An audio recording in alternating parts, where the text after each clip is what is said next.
Hello, ഞാൻ ഇവിടെ ഈ ഒരു അമ്പലം ഉണ്ടല്ലോ, ഈ ഒരു അമ്പലത്തിൽ വലിയൊരു മുതലുണ്ടായിരുന്നെന്ന് കേട്ടിട്ടുണ്ട്. ആ മുതല മരിച്ചപ്പോൾ പിന്നീട് കുറച്ച് കഴിഞ്ഞപ്പോൾ വേറെ ചെറിയൊരു കുട്ടി മുതല വന്നിട്ടുണ്ട് എന്ന് പറഞ്ഞു കേട്ടു. അപ്പോൾ അതൊക്കെ കാണാൻ വേണ്ടി വന്നിട്ടുള്ളതാണ്.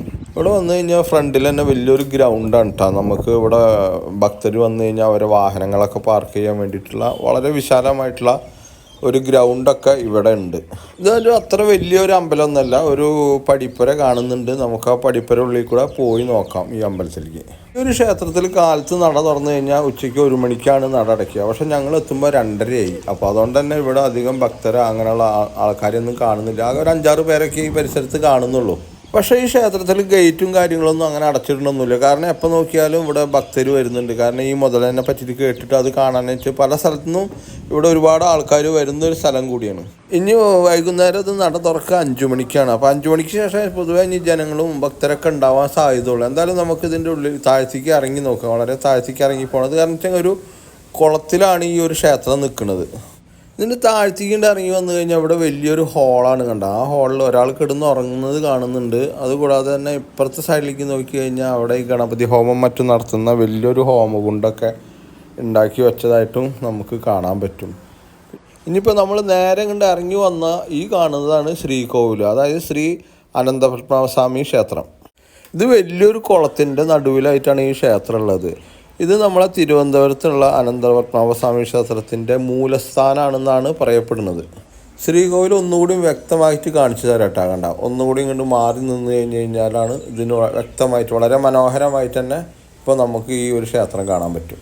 തിരുവനന്തപുരത്ത് അനന്തശയനത്തിലുള്ള ഭഗവാനാണ് വെച്ചെങ്കിൽ ഇവിടെ ഇരിക്കുന്ന ഒരു ഭഗവാന്റെ വിഗ്രഹമാണ് ഇവിടെ ഉള്ളത്.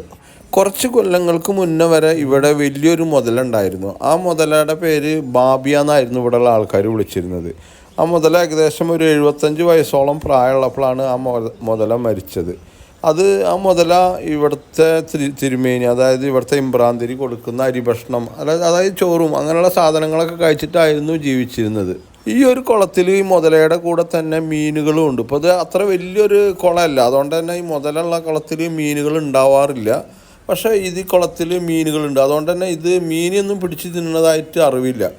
ബാബിയ എന്ന് പറയുന്ന ആ 75 വയസ്സുള്ള ആ ഒരു മുതല മരിച്ചതിന് ശേഷം ഏകദേശം കുറച്ച് നാളുകൾക്ക് ശേഷം മറ്റൊരു മുതലക്കുട്ടി ഇവിടെ പ്രത്യക്ഷപ്പെട്ടു. ആ മുതലക്കുട്ടിയാണ് ഇപ്പോൾ ഒന്ന് വലുതായിക്കണ്. കുറച്ച് വലുതായിട്ടുള്ള ഈ ഒരു മുതലക്കുട്ടി. ഈ പഴയ മുതലേനും ഇപ്പോഴത്തെ മുതലക്കുട്ടീനെ കാണാൻ ഒരുപാട് ഭക്തരും ഒരുപാട് സന്ദർശകരൊക്കെ ഇവിടെ വരാറുണ്ട്. മുതല തിരിച്ചു പോവുകയാണ്. കാരണം ഇപ്പോൾ കുറച്ചധികം സന്ദർശകർ വന്നിട്ടുണ്ട്. അതുകൊണ്ടാണെന്ന് തോന്നുന്നു മുതല തിരിച്ച് അതിൻ്റെ വാസസ്ഥലത്തേക്കോ എങ്ങോട്ടോ നീങ്ങുകയാണ്. ഈ ഒരു ക്ഷേത്രം എവിടെയാണെന്ന് വെച്ചെങ്കിൽ നമ്മളെ കാസർഗോഡ് ജില്ലയിൽ മഞ്ചേശ്വരത്തിൽ കുമ്പിള ടൗണിൽ നിന്ന് ഏകദേശം ഒരു 6 കിലോമീറ്റർ അനന്തപുര എന്ന് പറഞ്ഞിട്ടുള്ള ഗ്രാമത്തിലാണ് ഈ ഒരു ക്ഷേത്രം ഉള്ളത്. അപ്പോൾ നമ്മളെ ജൂനിയർ ബാബിയ എങ്ങോട്ടോ പോവുകയാണ്. കാരണം ഇവിടെ സന്ദർശകർ കൂടി വട്ടം വളഞ്ഞപ്പോഴേ മൂപ്പർക്ക് ഒരു അസ്വസ്ഥത ഉണ്ടായിന്ന് തോന്നുന്നു. അതുകൊണ്ട് തന്നെ പുള്ളി അവിടെ നിന്ന് വിടുകയാണ്. മെല്ലെ വളരെ സ്ലോയിലാണ് പോയിട്ടിരിക്കുന്നത്. ഞാൻ വലിയ മീനൊക്കെ ഇതിൽ കണ്ടിട്ടാണ്. അതുകൊണ്ട് തന്നെ ഇവിടെ ഇതിലിപ്പോഴും മീനുണ്ട്. ഇത് മീനൊന്നും പിടിച്ച് തിന്നുന്നില്ല എന്നുള്ളത് കാര്യം ഗ്യാരണ്ടിയാണ്. അത് ഞാൻ കണ്ടത് തന്നെയാണ്. അത് താഴ്ന്നു പോവുകയാണ്. താഴ്ന്നു പോയി. അപ്പോൾ ഇതൊക്കെയാണ് അനന്തപത്മനാഭസ്വാമി ക്ഷേത്രത്തിലെയും അതേമാതിരി ബാബിയ എന്ന് പറഞ്ഞിട്ടുള്ള മുതലയുടെ വിശേഷങ്ങൾ. അപ്പോൾ എൻ്റെ ഈ ഒരു കൊച്ചു വീഡിയോ നിങ്ങൾക്ക് എല്ലാവർക്കും ഇഷ്ടപ്പെട്ട് കാണുമെന്ന് വിശ്വസിക്കുന്നു.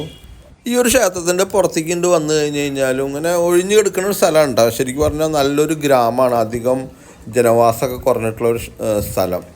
പിന്നെ ഇവിടെ ഇതിൻ്റെ പുറത്ത് വന്നു കഴിഞ്ഞാൽ, ഈ ക്ഷേത്രത്തിൻ്റെ പുറത്ത് കഴിഞ്ഞാൽ വേറെ 1-2 ഉപദേവതകളുടെ ക്ഷേത്രങ്ങളൊക്കെ ഉണ്ട്. പിന്നെ ഇവിടെ നിന്ന് നോക്കി കഴിഞ്ഞ് കഴിഞ്ഞാൽ നമുക്ക് ഈ ഒരു ക്ഷേത്രത്തിൻ്റെ ഫുള്ളായിട്ടുള്ളൊരു വ്യൂ കിട്ടും. അത് ഞാൻ കാണിച്ചു തരാം. ഈ കാണുന്നത് ഒരു ഉപദേവതയുടെ ഒരു ചെറിയൊരു ക്ഷേത്രമാണ്. പിന്നെ അതുമാത്രമല്ല, ഇവിടെ വലിയൊരു കല്ല് കിടക്കുന്നുണ്ട്. വലിയതല്ല, ഒരു റൗണ്ടിൽ തന്നെ ഉണ്ടായതാണോ അത് കൊത്തി വെച്ചതാണോ എന്നറിയില്ല. നല്ല മനോഹരമായിട്ടുള്ള ഒരു കല്ല്. ഇതാണ് ഈ ക്ഷേത്രത്തിൻ്റെ ഇവിടെ നോക്കിയുള്ള വ്യൂ. വളരെ മനോഹരമായിട്ടുള്ള ഒരു വ്യൂ ആണ് ആ ക്ഷേത്രക്കുളത്തിൽ. ആ ക്ഷേത്രം, പിന്നെ അവിടെ ഒരു ഊട്ടുപുരമാതിരി എന്തോ കാണുന്നുണ്ട്. ഇതൊക്കെയാണ് ഈ ക്ഷേത്രത്തിൻ്റെ കാഴ്ചകൾ.